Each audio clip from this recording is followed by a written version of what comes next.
2 minutes late. अच्छा जी, इसका मतलब क्या हुआ? अगेन अर्थ है, उसके चारों तरफ एटमॉस्फेयर है। यहाँ पर आप हो, आपको मॉर्निंग, अब इवनिंग का टाइम है ना। अब आप लोग लेट से स्कूल से वापस आ रहे हो या अपनी कोचिंग से वापस आ रहे हो, और वापस आने के बाद आप लव इन सर क्लासेस की वीडियो देख रहे हो।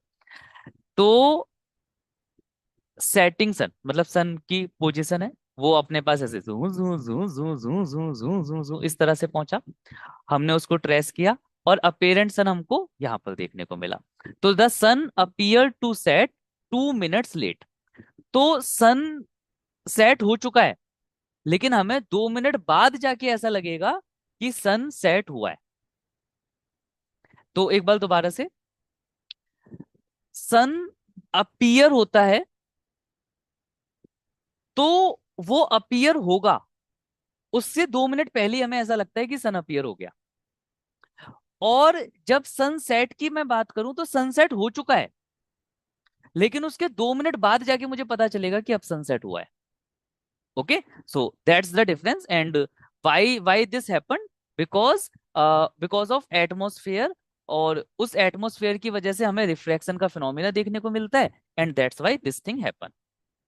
Scattering of light. तो देखो लाइट कितने फिनोमिना शो करती है: reflection, refraction, dispersion, total internal reflection, and scattering. Okay, तो ये क्या भला है, भला समझते हैं। जैसे लेट से आपके पास कोई एक स्मूथ सरफेस है, लाइट की रेज इंसिडेंट हुई और नॉर्मल के साथ कुछ एंगल बनाया, जिस एंगल को हम बोलते हैं एंगल ऑफ इंसिडेंस। इस केस में वो है I1, I2, I3। इन तीनों की वैल्यू इक्वल होगी क्योंकि हमारी जो सरफेस है वो प्लेन है। और सेम एंगल बनाते हुए ये रेज जो है वो वापस डिचुक डिचुक डिचुक, है ना। तो इस तरीके से आपकी रेज जो है वो वापस चली गई। No problem at all, hopefully आपको समझ में आ ही गया होगा, it's not a big deal. So R1, R2 and R3 are also equal. Now this kind of reflection is known as regular reflection. But क्या हो अगर आपकी सरफेस जो है वो रेगुलर ना हो, है ना। जैसे कि आप इसको देखिए, यहाँ पर हमारी जो सरफेस है वो इरेगुलर है। लाइट की रेज इंसिडेंट हुई, कुछ एंगल बनाएंगी नॉर्मल के साथ, जैसे कि I1, I2, I3। But by this diagram it is very much understandable कि ये जो रेज बनाने, ये जो एंगल है वो तो सेम नहीं है ना। I1, I2, I3 की वैल्यू तो इक्वल नहीं है। और सेम एंगल मतलब जितना I1 होगा उतना ही एंगल R1 होगा, और वो R1 एंगल बनाते हुए वापस I2, R2 equal, I3, R3 equal. तो इस तरह से ये रेज रिफ्लेक्ट हो जाएंगी।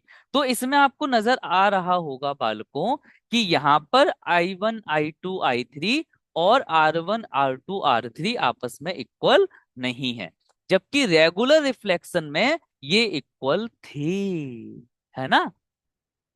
नाउ इरेगुलर सरफेस, अब भाई हमारी जो अर्थ है उसकी जो बाउंड्री है, या आप समझ सकते हो उसका जो एटमॉस्फेयर है वो तो इरेगुलर मैनर का है। तो वहां से जो रिफ्लेक्शन होगा वो रेगुलर रिफ्लेक्शन तो होगा नहीं, वो कैसा होगा? इरेगुलर रिफ्लेक्शन होगा। अच्छा जी, तो उससे क्या होगा सर? उससे ये होगा बालकों कि स्कैटरिंग का इफेक्ट आएगा।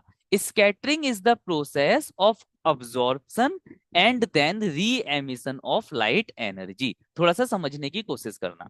सन से जितनी भी लाइट रेज हमारे पास तक आती हैं, अर्थ का एटमॉस्फेयर क्या करेगा? कुछ पार्ट को अब्जॉर्ब करेगा, ओके, और बाद में उसको री एमिट कर देगा। इसी को हम लोग बोलते हैं स्कैटरिंग। तो scattering is the process of absorption and then re emission of light energy. Factors affecting scattering of light. तो देखो भाई, क्या ऐसे फैक्टर्स हैं जिसके ऊपर स्कैटरिंग ऑफ लाइट डिपेंड करती है? तो ये है वेवलेंथ। वायोलेट की अगर मैं बात करूं तो वेवलेंथ छोटी होती है, इंडिगो की थोड़ी बड़ी, ब्लू की और, ग्रीन की और ज्यादा, येलो की और ज्यादा, ऑरेंज की और ज्यादा, एंड रेड की सबसे ज्यादा। तो हाईएस्ट वेवलेंथ किस कलर की है? रेड कलर की है। अगर मैं डेटा आपको प्रोवाइड कराऊं तो जो वेवलेंथ वायलेट कलर की होती है वो होती है 4000 एंगस्ट्राम की। एक एंगस्ट्राम में होते हैं 10 की पावर -10 मीटर। इसी तरह से अगर मैं रेड कलर की वेवलेंथ की बात करूं तो ये होती है 8000 एंगस्ट्रॉम। ओके।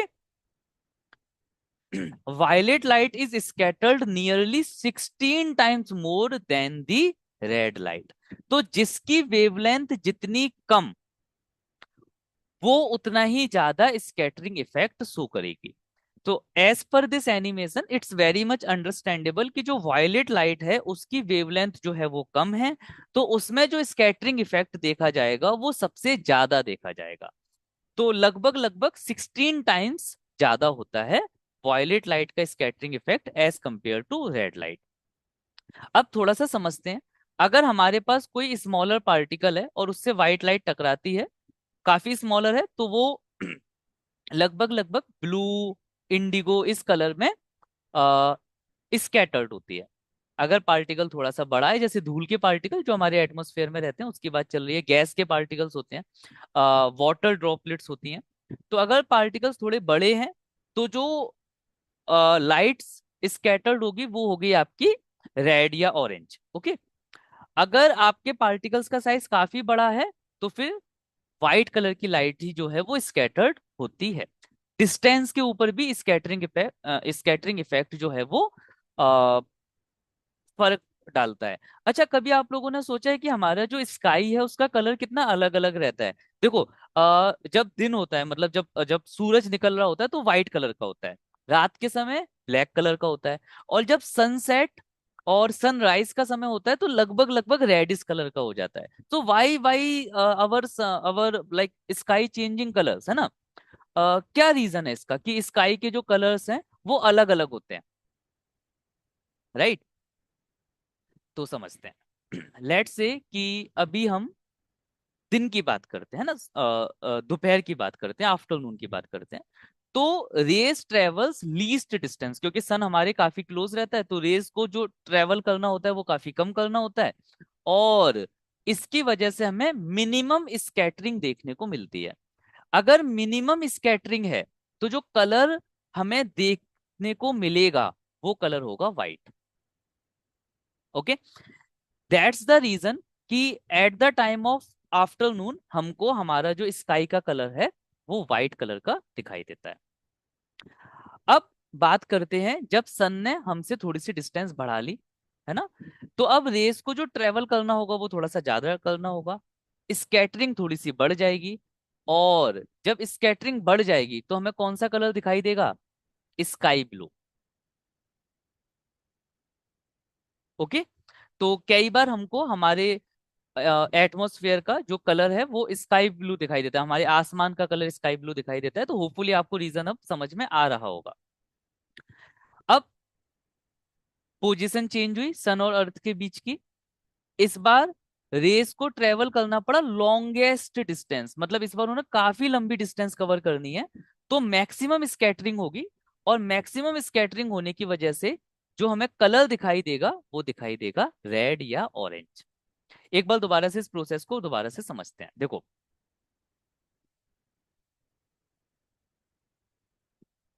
जब मिनिमम डिस्टेंस, तो रेज ने सबसे कम ट्रेवल किया, मिनिमम स्कैटरिंग हुई, वाइट कलर दिखाई दिया। जब रेज थोड़ी ज्यादा डिस्टेंस ट्रेवल की, थोड़ी ज्यादा स्कैटरिंग हुई, कलर जो दिखाई दिया वो स्काई ब्लू। जब रेज ने और ज्यादा डिस्टेंस ट्रेवल करी, स्कैटरिंग बहुत ज्यादा हो गई, तो जो कलर हमको दिखाई देगा दैट इज रेड और ऑरेंज कलर का combination. Okay. Colour of sky in space. अच्छा सर, क्या हो कि अगर मैं स्पेसशिप ले लूं, है ना, और मैं सर अपने एटमॉस्फेयर को क्रॉस करके चला जाऊं, है ना? अब तो एलोन मस्क वगैरह ना ऐसे टूरिस्ट वीजा भी देने लगे हैं, तो अब हम लोग स्पेस की ट्रेवल कर सकते हैं। थोड़ा सा पैसा होना चाहिए, अगर आप लोगों के पास नहीं है तो किडनी बेच सकते हो आप। ओके। अब क्या हो कि मैं स्पेस से इस फिनोमिना को देखूं। स्पेस में तो कोई एटमॉस्फेयर ही नहीं है, तो कोई भी स्कैटरिंग भी नहीं होने वाली, तो कोई भी कलर दिखाई नहीं देने वाला। इसीलिए हमें स्पेस में जाने के बाद केवल एक ही कलर दिखाई देता है, जो कि है ब्लैक। ओके। अच्छा, अब सन से रेज आई हमारी अर्थ पर भी और हमारे मून पर भी। अर्थ के पास तो एटमॉस्फेयर है सर, मून के पास तो एटमॉस्फेयर नहीं है।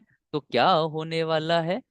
चूंकि अर्थ के पास एटमॉस्फेयर है, तो कलर चेंजेस वगैरह होगा। अगर हम अर्थ पर खड़े होकर अपने आसमान को देखेंगे तो हमको वो स्काई ब्लू दिखाई दे सकता है, वाइट दिखाई दे सकता है, रेड दिखाई दे सकता है।